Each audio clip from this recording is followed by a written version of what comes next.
bienvenidos a nuestro nuevo blog educativo. Me presento, yo soy Lauren y ella es mi compañera Carla.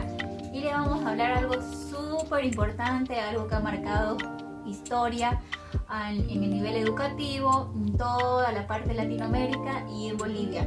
Y nos referimos a este tema muy importante, relevante, que ha marcado un antes y ha marcado un después. Y le hablamos sobre ¡chachán! La educación en el coloniaje.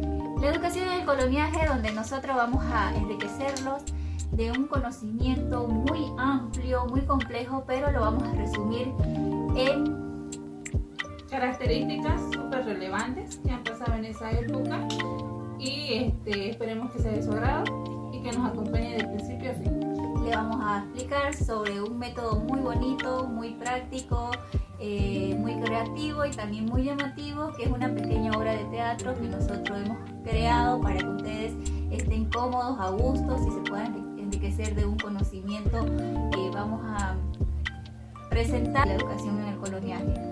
Vamos a responder muchas preguntas sobre cómo era la educación de antes, quién eran los maestros, quiénes enseñaban, dónde enseñaban, si era igualitaria o no, si las mujeres accedían a la educación, si influía algún rango político, social, económico.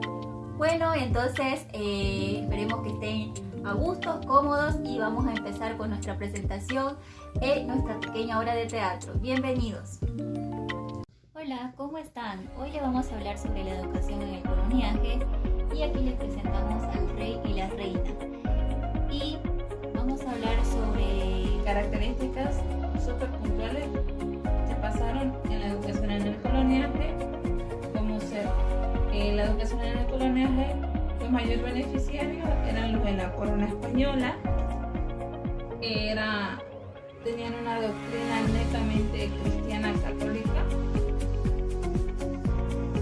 En la educación para las mujeres minimizaban todo lo que era su conocimiento, su aprendizaje, porque enseñaban todo lo que era sobre la vida cotidiana, sobre los quehaceres de la casa, la crianza de los hijos, cómo hacer, cómo tejer. Entonces minimizaban, ¿no?, el tema educativo para la mujer, y la educación era sumamente clasista, en la cual los privilegiados eran los de la corona española como primera base, seguían los criollos, los mestizos y de último eran los indígenas. En la enseñanza para los indígenas era como que le enseñaban a que ellos puedan tener dotes para sobrevivir, conocimientos básicos, y se basaban netamente en una doctrina cristiana, la cual si querían ponerles otras enseñanzas fuera de esas doctrinas no las tomaban en cuenta.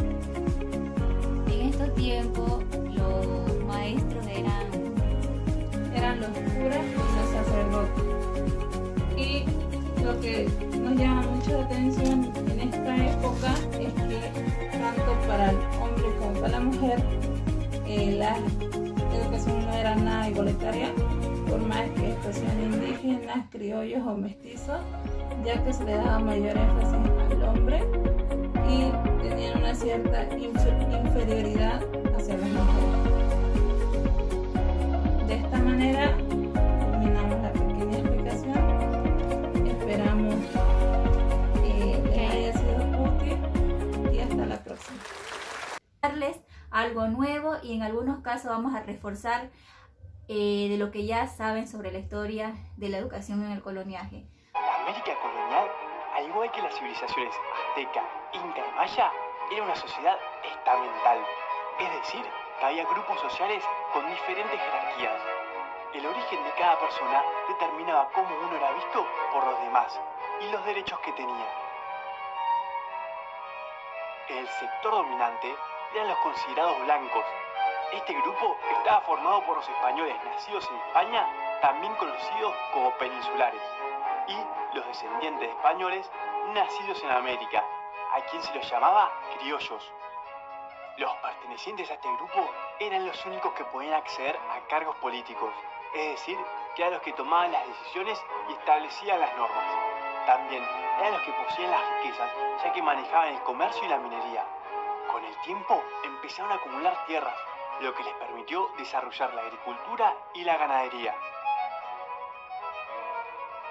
Aunque los criollos pertenecían a este grupo, no podían ocupar los cargos políticos más importantes, lo que generaba que haya una tensión entre ambos grupos. Los indígenas estaban por debajo de los españoles desde un punto de vista legal en la escala social. Sin embargo, existía una división entre los indígenas de los sectores dirigentes, como los caciques y los curacas, y el resto del pueblo. La mayor parte de la población indígena estaba sometida a distintas formas de explotación laboral. Al principio fueron utilizados como sirvientes, mineros y agricultores. Luego se implementó un sistema llamado encomienda, en el que los indígenas eran encomendados a un español y tenían que realizar todas las tareas que él les encomendaba. A cambio, el encomendero, es decir, el español, se comprometía a convertir a los indígenas al catolicismo,